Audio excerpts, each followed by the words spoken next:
कुछ आवाज़ें सुनाई नहीं देती या फिर आपको अपने साथ ले जाती हैं। ये कहानी है उन आवाज़ों की जो एक पुराने गांव में रात के अंधेरे को खा जाती थीं। बिहार के सीतामढ़ी जिले में एक छोटा सा गांव था, भलूनी। गांव के बीचों बीच एक शांत चौक था जहां आधी रात के बाद कोई नहीं जाता था। लोग कहते थे कि रात के 12 बजे के बाद वहां से ढोल की आवाज़ आती है। लेकिन ढोल कौन बजाता है, इसका जवाब किसी को नहीं पता। गांव के बड़े बुजुर्ग कहा करते थे कि जिस रात ढोल बजता है उस रात एक बच्चा गायब हो जाता है। इस कहानी का पात्र राघव था, एक 22 वर्षीय लड़का जो शहर से गांव लौटा था। शहर में उसकी नौकरी छूट गई थी और अब वो अपनी माँ के साथ रहना चाहता था। एक शाम राघव ने कुछ अजीब देखा। 2 औरतें डर के मारे रो रही थीं। उनका 7 साल का बेटा सुबह से गायब था। गांव वाले भी यही कह रहे थे। कल रात ढोल बजा था, क्या किसी ने सुना? राघव ने सुना नहीं, लेकिन उस रात एक आवाज ने उसकी नींद तोड़ दी। राघव ने वो आवाज पहली बार सुनी। वो बहुत धीमी थी, मानो जमीन से आ रही हो। उसने अपनी चादर पीछे खींची और खिड़की से बाहर देखा। आंगन के बीचों बीच एक लाल साया खड़ा था, एक पुराना ढोल पकड़े हुए।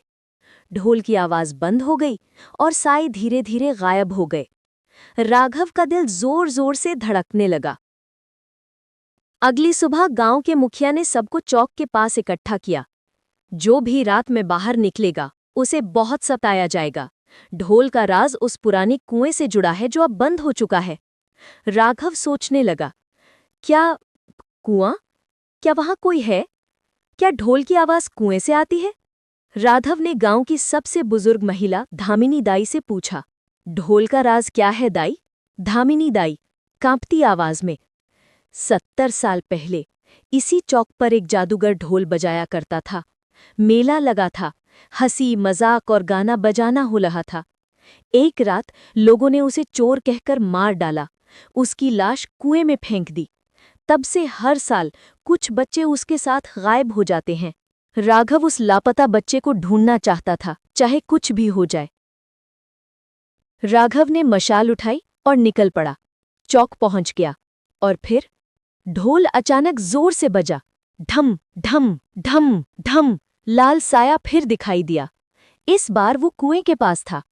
आओ, मेरे मेले में आओ। राघव ने हिम्मत जुटाई और कुएं में झांका। उसने देखा नीचे अंधेरा नहीं, बल्कि एक मेले जैसी जगह थी जहां बच्चे नाच रहे थे, मानो किसी ने उन्हें डरा दिया हो।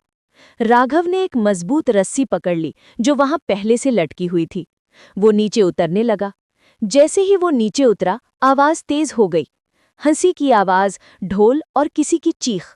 राघव ने देखा कि एक आदमी मेले के बीच में खड़ा है।